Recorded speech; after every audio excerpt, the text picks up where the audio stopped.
Hey guys, what's up? Today we are reading Fight Club. This is an Adult Bedtime Stories episode.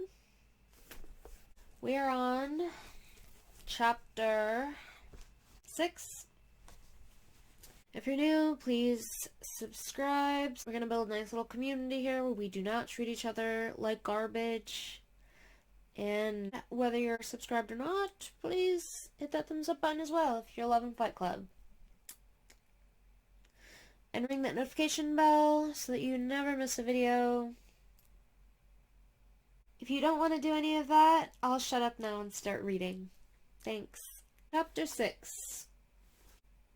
2 screens into my demo to Microsoft, I taste blood and have to start swallowing.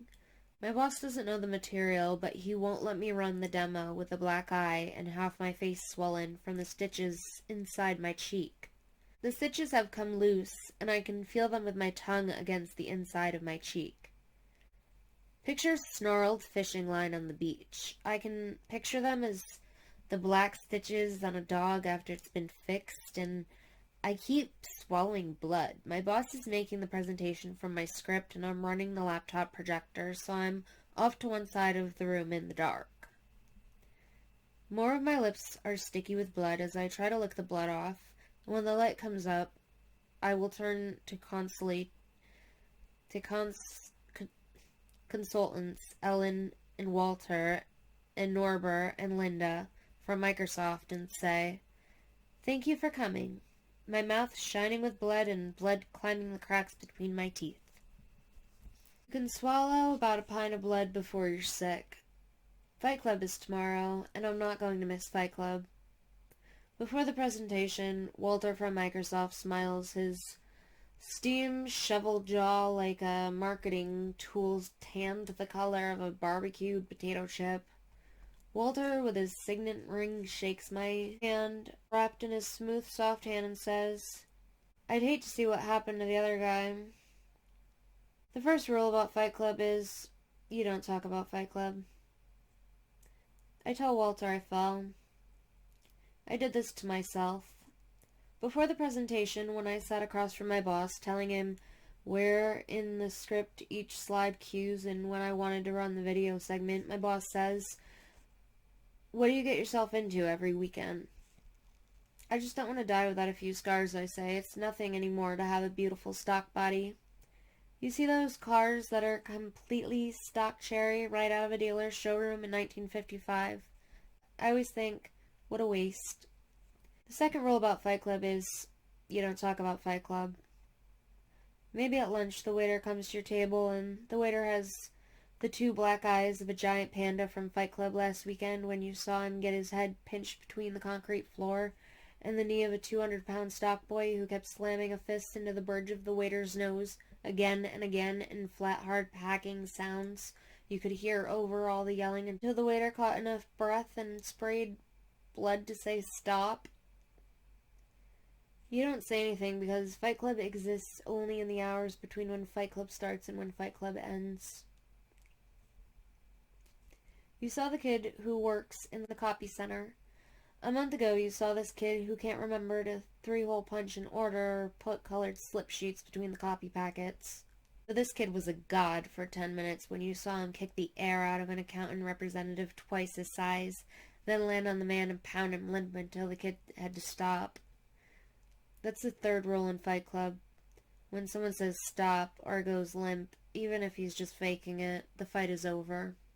Every time you see this kid, you can't tell what a great fight he had. Only 2 guys to a fight, 1 fight at a time. They fight without shirts or shoes. The fights go on as long as they have to. Those are the other rules of Fight Club. Who guys are in Fight Club is not who they are in the real world. Even if you told the kid in the copy center that he had a good fight, you wouldn't be talking to the same man. Who I am in Fight Club is not someone my boss knows. After a night in Fight Club, everything in the real world gets the volume turned down. Nothing can piss you off. Your word is law. And if other people break that law or question you, even that doesn't piss you off. In the real world, I'm a recall campaign coordinator in a shirt and tie, sitting in the dark with a mouthful of blood and changing the overheads and slides as my boss tells Microsoft how he chose a particular shade of pale cornflower blue for an icon. The first Fight Club was just Tyler and I pounding on each other. It used to be enough that when I came home angry and knowing that my life wasn't towing my 5-year plan, I could clean my condominium or detail my car. Someday I'd be dead without a scar and there would be a really nice condo and car. Really, really nice. Until the dust settled or the next owner. Next is static. Even the Mona Lisa is falling apart. Since Fight Club, I can wiggle half the teeth in my jaw. Maybe self-improvement isn't the answer. Tyler never knew his father. Maybe self-destruction is the answer. Tyler and I still go to Fight Club together. Fight Club is in the basement of a bar now. After the bar closes on Saturday night, and every week you go and there's more guys there. Tyler gets under the one light in the middle of the black concrete basement, and he can see that light flickering back out of the dark in 100 pairs of eyes. First thing Tyler yells is, "The first rule about Fight Club is you don't talk about Fight Club." The second rule about Fight Club, Tyler yells, is you don't talk about Fight Club. Me? I knew my dad for about 6 years, but I don't remember anything. My dad, he starts a new family in a new town about every 6 years. This isn't so much like a family as it's like he sets up a franchise. What you see at Fight Club is a generation of men raised by women. Tyler's standing under the one light in the after-midnight blackness of a basement full of men. Tyler runs through the other rules. 2 men per fight, 1 fight at a time, no shoes, no shirts. Fights go on as long as they have to.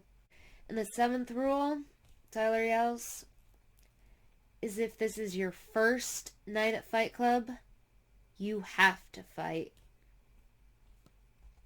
Fight Club is not football on television. You aren't watching a bunch of men you don't know halfway around the world beating on each other live by satellite with a 2-minute delay. Commercials pitching beer every 10 minutes and a pause now for station identification. After you've been to Fight Club, watching football on television is watching pornography when you could be having great sex. Fight Club gets to be your reason for going to the gym and keeping your hair cut short and cutting your nails. The gyms you go to are crowded with guys trying to look like men, as if being a man means looking the way a sculptor or an art director says. Like Tyler says, even a souffle looks pumped. My father never went to college, so it was really important I go to college. After college, I called him long distance and said, "Now what?" My dad didn't know. When I got a job and turned 25, long distance, I said, "Now what?" My dad didn't know. So he said, "Get married." I'm a 30-year-old boy, and I'm wondering if another woman is really the answer I need. What happens at Fight Club doesn't happen in words. Some guys need a fight every week. This week, Tyler says it's the first 50 guys through the door and that's it. No more. Last week, I tapped a guy and he and I got on the list for a fight. This guy must have had a bad week, got both my arms behind my head in a full Nelson and rammed my face into the concrete floor until my teeth bit open the side of my cheek and my eye was swollen shut and was bleeding. And after I said, "Stop," I could look down and there was a print of half my face and blood on the floor. Tyler stood next to me, both of us looking down at the big O of my mouth with blood all around it and the little slit of my eye staring up at us from the floor. And Tyler says, "Cool." I shake the guy's hand and say, "Good fight." This guy says, "How about next week?" I try to smile against all the swelling and I say, "Look at me. How about next month?" You aren't alive anywhere like you're alive at Fight Club. When it's you and one other guy under that one light in the middle of all those watching. Fight Club isn't about winning or losing fights. Fight Club isn't about words. You see a guy come to Fight Club for the first time and his ass is a loaf of white bread. You see the same guy here 6 months later and he looks carved out of wood. This guy trusts himself to handle anything. There's grunting and noise at Fight Club like at the gym, but Fight Club isn't about looking good. There's hysterical shouting in tongues like at church. When you wake up Sunday afternoon, you feel saved. After my last fight, the guy who fought me mopped the floor while I called my insurance to pre-approve a visit to the emergency room. At the hospital, Tyler tells them I fell down. Sometimes Tyler speaks for me. I did this to myself. Outside, the sun was coming up.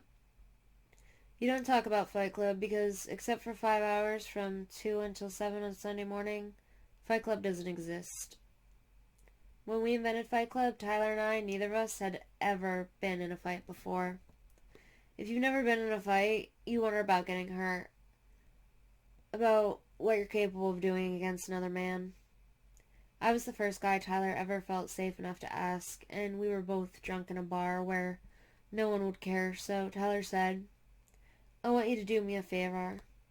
I want you to hit me as hard as you can. I didn't want to, but Tyler explained it all. About not wanting to die without any scars, about being tired of watching only professionals fight, and wanting to know more about himself, about self-destruction. At the time, my life just seemed too complete, and maybe we have to break everything to make something better out of ourselves. I looked around and said, okay, I say, but outside in the parking lot. So we went outside, and I asked if Tyler wanted it in the face or in the stomach. Tyler said, surprise me. I said I'd never hit anybody. Tyler said, go crazy, man. I said, close your eyes. Tyler said, no.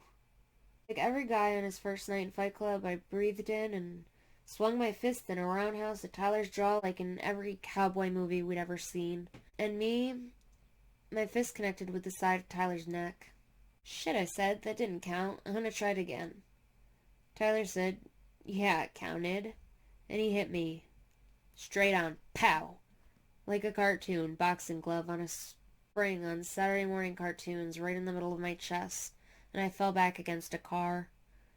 We both stood there, Tyler rubbing the side of his neck and me holding a hand on my chest, both of us knowing we'd gotten somewhere we'd never been. And like the cat and mouse in cartoons, we were still alive and wanted to see how far we could take things and still be alive. Tyler said, cool. I said, hit me again.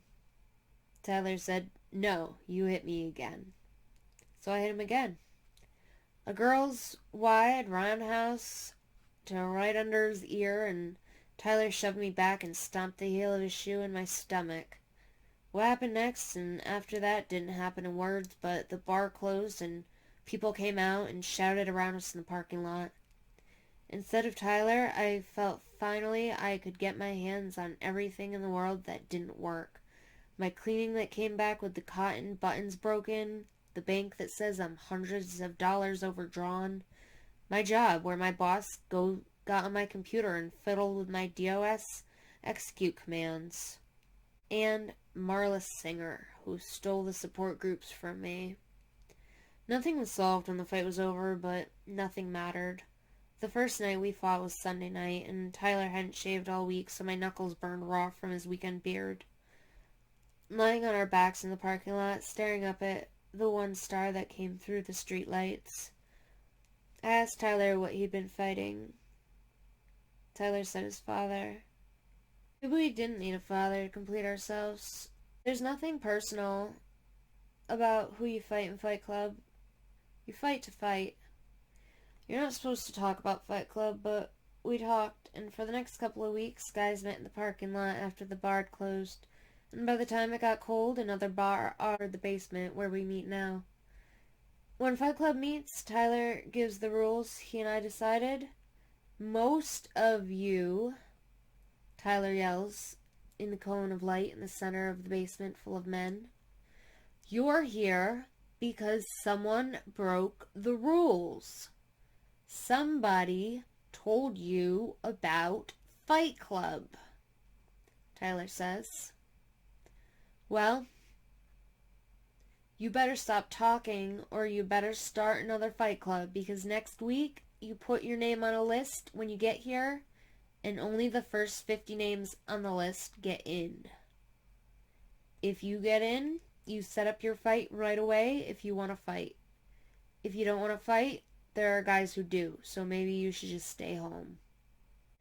If this is your first night at Fight Club, Tyler yells, you have to fight. Most guys are at Fight Club because of something they're too scared to fight. After a few fights, you're afraid a lot less. A lot of best friends meet for the first time at Fight Club. Now I go to meetings or conferences and see faces at conference tables, accountants and junior executives or attorneys with broken noses, spreading out like an eggplant under the edges of bandages, or they have a couple stitches under an eye or jaw wired shut. These are the quiet young men who listen until it's time to decide. We nod to each other. Later, my boss will ask me how I know so many of these guys. According to my boss, there are fewer and fewer gentlemen in business and more thugs. The demo goes on. Walter from Microsoft catches my eye. Here's a young guy with perfect teeth and clear skin and the kind of job you bother to write the alumni magazine about getting. You know, he was too young to fight in any wars, and if his parents weren't divorced, his father was never home. And here he's looking at me with half my face clean shaved and half a leering bruise hidden in the dark, blood shining on my lips, and to last weekend, and maybe Walter's thinking about a meatless, pain-free potluck he went to last weekend, or the ozone, or the Earth's desperate need to stop cruel product testing on animals, but probably he's not. And that, friends, is the end of chapter 6. I am happy, very, very happy actually, that I am finally getting some characters to read.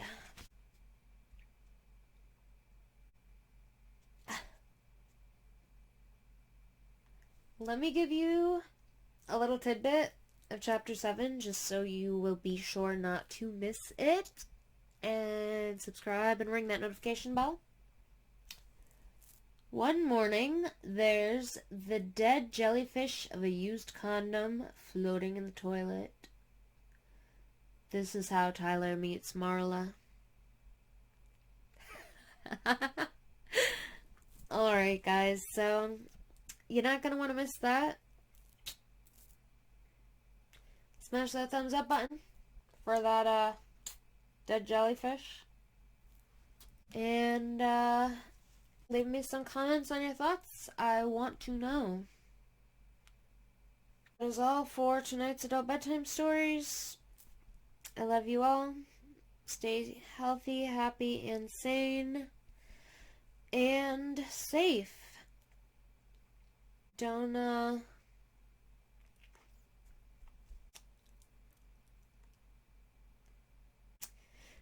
find yourself up against the police officers that are using all the gear they bought after 9/11 on their own citizens. Because it's not a fair fight. See you next time, loves.